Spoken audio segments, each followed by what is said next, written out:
Varicose veins కి సరైన చికిత్స కోసం సంప్రదించండి ఎవిస్ హాస్పిటల్.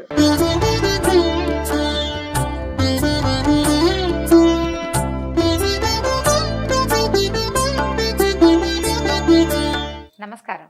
మాఘ పురాణం 13వ అధ్యాయంలోకి వచ్చాం. వశిష్ఠ మహర్షి దిలీప మహారాజుకు చెప్తున్నారట, మాఘ స్నానము వైకుంఠ ప్రాప్తిని ఎలాంటి వాడికైనా కలిగిస్తుంది. మాఘ స్నానం చేయటం వల్ల వైకుంఠ ప్రాప్తి కలుగుతుంది. ఎలాంటి వాడైన వాడు, వీడు వాడు అంటే ఈ తప్పు చేసిన వాడు ఇలాంటి తప్పు చేసిన వాళ్ళకి వస్తుందా అలాంటి ప్రశ్నలు వేయకూడదు. మాఘ స్నానం ఎలాంటి వాడికైనా దీన్ని కలిగిస్తుందని చెప్తూ ఏం చెప్పారంటే ఒక విశేషమైన కథని చెప్తున్నారు. పూర్వంట గోదావరి తీరంలో సుశీలుడని ఒక కర్మిష్ఠైన వేద పండితుడు ఉండేవాడు. అతను ఏం చేశాడు, ఒకరోజు ప్రయాణం చేస్తూ దారి తప్పి ఒక భయంకరమైన అరణ్యంలోకి వెళ్ళిపోయాడు. తూర్పు పడమరలు తెలియల, చెట్లు గవి పెద్దవిగా ఉంటే తూర్పు సూర్యుడు ఏవైపు ఉదయిస్తున్నాడు, ఏవైపు అస్తమిస్తున్నాడు, ఎటెళ్ళాలి కొంత అవగాహన వస్తుంది. ఏ అవగాహన లేకపోయింది. అతను ఇంకా దట్టమైన అడవిలోకి ప్రవేశించేశాడు. లోపల పెద్ద పెద్ద చెట్లు అడవి లోపల, దాని తోడు పులి మొదలైన భయంకరమైన జంతువులు ఆ నుండి గాండ్రింపు గర్జింపు అలా వినపడుతున్నాయన్నమాట. చాలా భయం కొలిపేలాగా ఉందట. అయితే ఆ సమయంలో ఈయన ఏం చేశాడు, కొంచెం మిట్ట మధ్యాహ్నం అయింది, ఎండమాడుతోంది తెలుస్తోంది. మెల్లిగా ఇంకో 2-3 గంటలు గడిచేసరికి చీకటి పడిపోతుంది. ఎలాగైనా అరణ్యాన్ని దాటి ఏదో ఒక పక్కకి ఓ పల్లె ఉన్న వైపుకి వెళ్ళిపోతే తర్వాత ఇల్లు చేరే మార్గం చూసుకోవచ్చని అటు ఇటు తిరుగాడుతున్నాడట. అతను ఆ తిరుగుతుంటే అక్కడ ఒక భయంకరమైన రాక్షసుణ్ణి చూసేట. అతను ఎట్లా ఉన్నాడు, వాడి పాదాలు చెండ్ర చెట్టులాగా ఉన్నాయట. చెండ్ర చెట్టు మొదలులాగా ఉంది పాదాలు. అక్కడి నుంచి పాదాలు మాత్రం చెట్టుగా ఉండి పై శరీరము భయంకరమైన రాక్షసాకారాన్ని కలిగి ఉంది. పై శరీరం రాక్షసాకారం, పాదాలు మాత్రం చెట్ల మొదల్లాగా కనిపిస్తోంది. ఈ చెట్టు కొమ్మలు అవి ఇవి అటు ఇటు కదులుతూ, ముళ్ళు ఉన్న చెట్లు కూడా కదులుతూ ఈ రాక్షసుడి తాలూకు శరీరానికి గుచ్చుకుని రక్తం గారుతోందట. అతనికి కదిలే అవకాశం లేదు. ఎందుకంటే కాళ్ళు చెట్టు మొదల్లాగా ఉండి భూమికి పాతుకుపోయి ఉన్నాయి. పై శరీరం రాక్షసాకారమే, అరుస్తున్నాడు తప్ప అతనికి కదిలే అవకాశం లేదు. ఆ చెట్లు అవి ఇవి కదిలినప్పుడల్లా అతనికి ముళ్ళు కొమ్మలు గుచ్చుకుని తప్పించుకునే అవకాశం లేక మొహం మీద చేతుల మీద అక్కడను బాగా గాయాలయ్యి రక్తం స్రవిస్తోందట. అయితే అది చూసేసరికల్లా పైగా వాడు ఏడుస్తున్నాడు కూడా రాక్షసుడు. మరి నొప్పి మంట పుడుతుంది, అది అణుచుకుని ఇంకో పక్కకి వెళ్ళే అవకాశం లేదు. పెద్దగా అరుస్తున్నాడు, ఏడుస్తున్నాడట. చూసేసరికల్లా సుశీలుడికి భయం వేసింది, చాలా భయం కొల్పింది. ధైర్యం కోసం ఏం చేశాడట, మరి ఏదో ఒకటి, ఎవరు మాట్లాడే వాళ్ళు లేకపోతే ఎవరితోనో మాట్లాడితే ధైర్యం వస్తుంది. ఇక్కడ మాట్లాడే వాళ్ళు ఎవరు లేరు. పైకి ఉచ్చైశ్రవంతో ఏం చేస్తున్నాడట, వేదమంత్రాలను చదవటం ప్రారంభించాడు. వేదంలో ఏవో 2 పనసలు అప్పచెప్పాడు పైకి పెద్దగా స్వరంతో. అక్కడి నుంచి విష్ణు సహస్రనామాలు లాంటివి హరినామ సంకీర్తన పెద్దగా చదవటం మొదలుపెట్టాడు. చాలాసేపటి తర్వాత అంటే సహస్రనామాలు అవి ఇవి చదివాక కొద్దిగా స్థిమితపడి ఏం అడిగాడంటే, రాక్షసుని అడిగాడు పోయి, ఎవరోయ్య నువ్వు, ఇలాంటి పరిస్థితి ఏమి ఎందుకుంది, పైన చూస్తే రాక్షసాకారం, కింద చూస్తే చెట్టు మొదలలే ఉన్నావు, ఎందుకు ఇలా ఉన్నావు అని అడిగాడు. అడిగేసరికల్ రాక్షసుడు చెప్పాడు, మహాత్మా, నేను పూర్వజన్మల్లో ఒక్క పుణ్యకార్యం కూడా చేయలేదు. నేను చేసినవన్నీ పాపకర్మలే. గోకర్ణ తీరంలో మధువ్రతం అనే గ్రామానికి గ్రామాధికారిగా ఉండేవాడిని. అందరితోటూ అన్ని విషయాలను మాట్లాడేవాడిని. కానీ ఎవ్వరికీ ఏ పని ఎప్పుడూ చేసిన వాడిని కాను.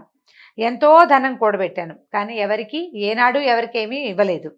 స్నానదాన పూజాధికాలు వేటిని నేను ఆచరించలేదు. దైవ పూజ అంటే ఏమిటో తెలియదు నాకు. ఈ రకంగా ప్రతి వాళ్ళని ఇబ్బంది పెడుతూ ఏ పూజా పునస్కారము సత్కర్మలు చేయక చివరికి నేను మరణించాను. నరకంలో చాలా కాలం ఉన్నాను. తర్వాత కుక్క, గాడిద మొదలైనటువంటి నీచ జంతువుల జన్మల్ని పొందాను. ప్రస్తుతం నా పాదాలు చెండ్ర చెట్టుగా, దాని ముళ్ళ కొమ్మలు అంటే చెండ్ర చెట్టు మారిపోయింది, దాని ముళ్ళ కొమ్మలు బాధింపగా ఎటూ కదలలేని ఈ జన్మలోకి వచ్చాను నేను. అంటే ముందు జన్మలేమో కుక్క, గాడిద మొదలైన సాధారణ జంతువు జన్మలు వచ్చి, ఈసారి ఎట్లా వచ్చిందంటే వాడి మొదలు మాత్రం అంటే పాదాలు మాత్రము చెండ్ర చెట్టు, పై శరీర భాగం ఉంది. చెండ్ర చెట్టు కదిలితేనే దానికి సన్నటి ముళ్ళు ఉంటాయి, అవి గుచ్చుకుని బాగా బాధపడుతున్నాడు. ఏమీ కదలలేను, మరణం వచ్చేదాకా నేను ఇలా ఉండాల్సిందే అని చెప్పి, నీలాంటి పుణ్యాత్ముడిని చూడడం వల్ల ఈ మాత్రం నాకు పూర్వస్మృతి కలిగింది నాయన. నువ్వు పుణ్యాత్ముడివే కాక నువ్వు చదివినటువంటి వేద పనస వల్ల, విష్ణునామ సంకీర్తన వల్ల నా పూర్వజన్మ ఏదో, ఏ చెడ్డ పని వల్ల, ఏ సత్కార్యము చేయకపోవటం వల్ల నేను ఇలా అయ్యాను, నాకు స్మృతి కలిగి తెలిసింది అని చెప్పాడు. అని చెప్పి ఏమన్నాడు, ఎట్లా అయినా నువ్వు నన్ను రక్షించాలి నాయన, ఎంతోమంది ఈ అడవిలో తిరుగుతారు, ఎవరిని చూసినా నాకు అరుపులు కేకలు వచ్చేవి కానీ ఇలా ఊహ రాలేదు. నిన్ను చూశాక నాకు ఆ ఊహ అంటే నాకు ఆ విషయం అర్థమైంది. కాబట్టి దయచేసి నన్ను ఇందులో ఇచ్చి రక్షించు నాయనా అని పరి విధాల బతిమలాడట. సుశీలుడు కూడా వాడి స్థితికి చాలా విచారించాడు. అయ్యో పాపం అని వాడిని ఉద్ధరించాలని భావించి, పోయి ఇక్కడ సమీపంలో నీళ్లున్నాయా అని అడిగాడు. ఎక్కడైనా నీళ్లు చెరువు ఏమైనా ఉందా అంటే ఏమన్నాడు, 12 యోజనాల దూరంలో ఇక్కడి నుంచి 12 యోజనాలు వెళ్తే అక్కడ చెరువు ఉందని చెప్పాడట.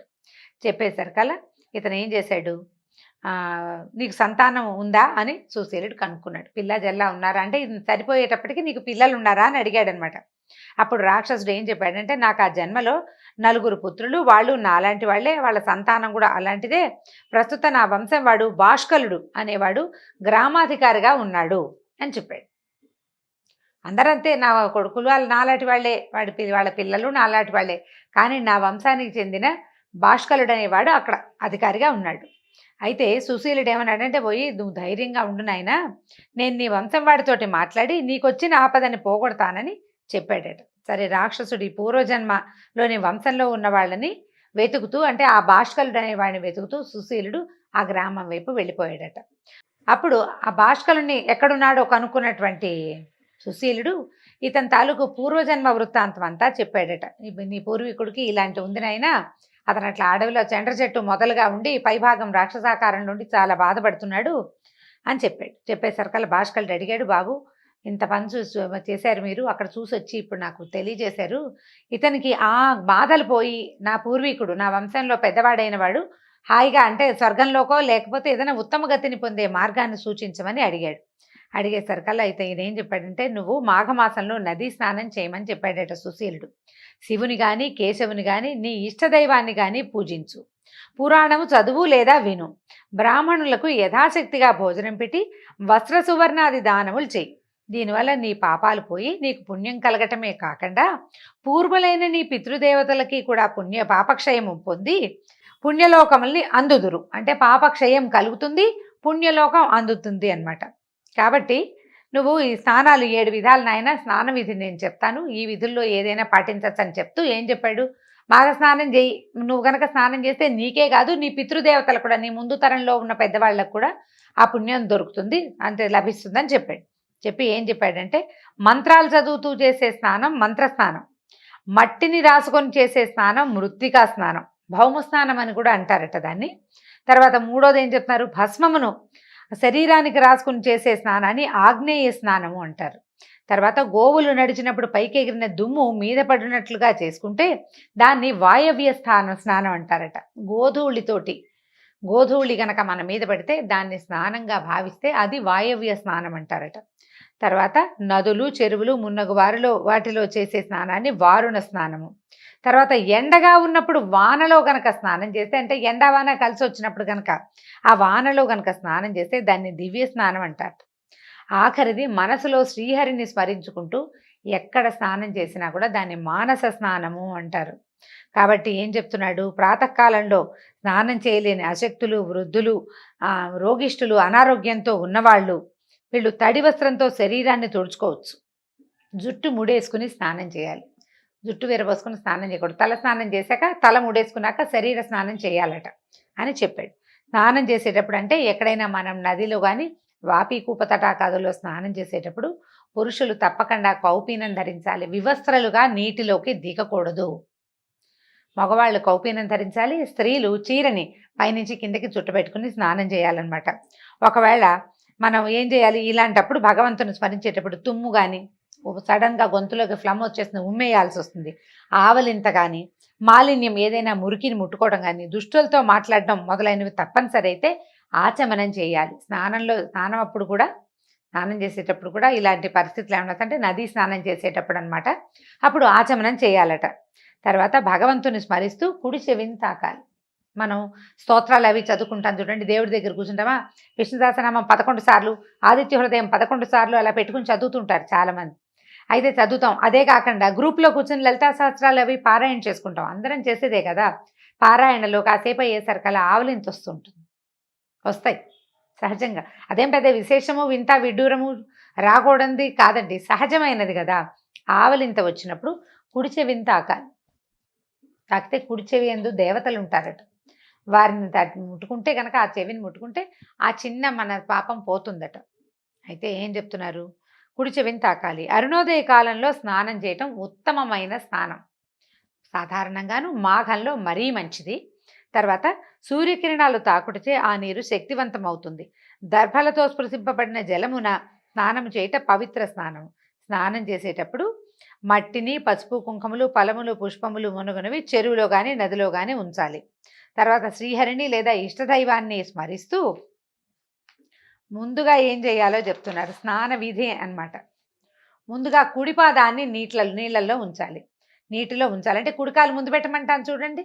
మామూలుగా కూడా గృహప్రవేశాలకి ఏదైనా మంచి రోజు ఎక్కడికైనా మంచి ప్లేస్లోకి వెళ్తున్నప్పుడు కుడికాలు ముందు పెట్టడం. అలాగే నీటిలో కూడా కుడికాలుని ముందు పెట్టాలట. నడుము లోతు అంటే వీళ్ళు మొలలోతు నడుము లోతు అని చెప్తారు. కరెక్ట్గా నాభి మునగాలి నీటిలో. నాభికి నీరు తగలాలి అన్నమాట. ఆ లోతును నిలబడి సంకల్పాదులను చెప్పుకోవటము, జపతర్పణాదులను చేయాలి. స్నానమైన తర్వాత 3 సార్లు తీర్థాన్ని స్వీకరించి ఒడ్డుకు చేరి 3 దోసెళ్ల నీటిని తీరమున ఉంచి నదిని లేదా చెరువుని ప్రార్థించాలి. నువ్వు నీళ్ళు అంటే వంగి నీళ్ళు తీసి బయట ఉంచాలన్నమాట, బయట పోయాలి. అప్పుడు నదిని ప్రార్థించాలట. 3 సార్లు ప్రదక్షిణ చేయాలి. నదీ స్నానం చేసిన తర్వాత ఏం చేయాలి? తడి వస్త్రం తాలూకు 4 అంచుల్ని చేర్చి నీటిని పిండుతూ తాత తండ్రులని స్మరించాలి. పితృదేవతలని, మన నాన్నగారు ఉంటే తాత ముత్తాత వాళ్ళని అట్లా తలుచుకోవాలన్నమాట. ఇలా చేయటం వల్ల పితృదేవతలకు ప్రీతి కలిగించును. ఈ నదీ స్నానం చేసి ఆ బట్టలకి నీరులో తడిసిపోతాయి కదా బట్టలు, ఆ నీటిని పిండితే అది కూడా ఒక చుక్క జలతర్పణంగా పితృదేవతలకి అందుతుందట. ఎంత బాగున్నాయోనండి మన పద్ధతులు. మన తాత తండ్రుల్ని తలుచుకోవటం, తాతల్ని తండ్రుల్ని తలుచుకుంటే మనం బుద్ధిగా ఉంటామండి. మనకు బుద్ధి రావడానికి అది కూడా ఒక మార్గం. అయితే పర్వదినాల్లో చేసిన స్నానం మరింత పుణ్యాన్ని ఇస్తుంది. స్నానం చేసేటప్పుడు ఆపోహిష్టాది మంత్రాలని చదువుతూ చేసుకోవచ్చు. మంత్రం రాని వాళ్ళు ఇష్టదైవాన్ని స్మరిస్తూ నీటిలో మరల మునగాలన్నమాట. సూర్యుని, గంగను, దేవతలను తలుచుకొని నమస్కరిస్తూ ప్రదక్షిణం చేయాలి. గంగా యమునాది నదుల్ని తలుచుకుని నీటిని వేళ్లతో గీయవలని ఇలా అనాలట. గంగా యమునాన్ని తలుచుకుంటూ నీటిని వేళ్లతో గీయాలట. గీసిన తర్వాత ఏం చేయమని చెప్తున్నారో చూడండి. స్నానమును దిగంబరుడే చేయరాదు. ఇందాక చెప్పాం కదా. మళ్ళీ శరీర పైభాగం మగవాళ్ళు వస్త్రంతో కప్పుకోకూడదు, పైన బట్టలు ఉండకూడదు, నడువుకి వస్త్రం ఉండాలన్నమాట. స్త్రీలకి ఏకవస్త్రంతో స్నానం చేయొచ్చు. అక్కడి నుంచి ఏం చెప్తున్నారా అని ఈ రకంగా అంటే మామూలు రకాలు కాకపోతే అంటే మాఘమాసంలో అయితే రథసప్తమి, ఏకాదశి, శివరాత్రి మున్నగు పర్వదినాలయందు ఆయా దేవతలు రథసప్తమి నాడు సూర్యుడిని, ఏకాదశి నాడు విష్ణువుని, శివరాత్రి నాడు పరమేశ్వరుని తలుచుకుంటూ నమస్కరించుకోవాలి అని సుశీలుడు భాష్కలునకు అంటే ఆ బ్రహ్మరాక్షసుడు తాలూకు బంధువు అనమాట, ముని మనవడో ఎవరో, అతనికి ఈ వివరంగా ఇట్లా చెప్పాడనమాట. స్నాన విధిని వివరించి తర్వాత ఆయన అడిగిన ఎన్నో రకాల దైవిక ధార్మిక విషయాలన్నింటినీ ఆయనకు బోధించాడు. తర్వాత మాఘ స్నానము పూజాదికం. అప్పుడు అతను ఏం చేశాడు? ఈ భాష్కలుడు ఈ సుశీలుడు చెప్పినట్టుగానే మాఘ స్నానం చేశాడు, పూజాదికం నిర్వహించాడు. మాఘ స్నానాన్ని స్నానాంతమున ఏం చేశాడు? ఈ స్నానం తాలూకు చివర ఎవరైనా చేయవలసిందండి. పెద్దవాళ్ళని తలుచుకోమన్నారు చూడండి. అందుకని ఈయన ఏం చేశాడంటే రాక్షస రూపంలో ఉన్నటువంటి తన పూర్వీకుణ్ణి తలుచుకున్నాడట. తలుచుకుని ఆయన కోసం తర్పణాన్ని విడిచాడు. తర్వాత ఇట్లా మాఘమాసం అంతా చేశాడట. ఈ నెల రోజులు రాక్షస రూపం ఉన్న వాని పూర్వునికి రాక్షసత్వం పోయి వాడికి పుణ్యలోకాలు కలిగినాయి. ఇది చూడండి, స్వయంగా మనం స్నానం చేస్తే మనకి లభించే ఫలితం, సాధారణంగా లభించే ఫలితం ఆరోగ్యం. జీవితానికి ఒక నియమం. తప్పులు చేయకూడదు, పాపాలు చేయకూడదు. పాపం ఇప్పుడు నేను కడిగేసుకున్నాను, జాగ్రత్తగా ఉండాలనే భావనతో పాటు మన పూర్వీకులు, మన ముందున్న తరాల వాళ్ళకి కూడా మన తాలూకు ఈ స్నాన ఫలితం లభిస్తుందని చెప్పబడుతోంది కథల్లో. దీంతో 13వ అధ్యాయం పూర్తయిందండి. రేపు 14వ అధ్యాయంలో మళ్ళీ కలుసుకుందాం. నమస్కారం.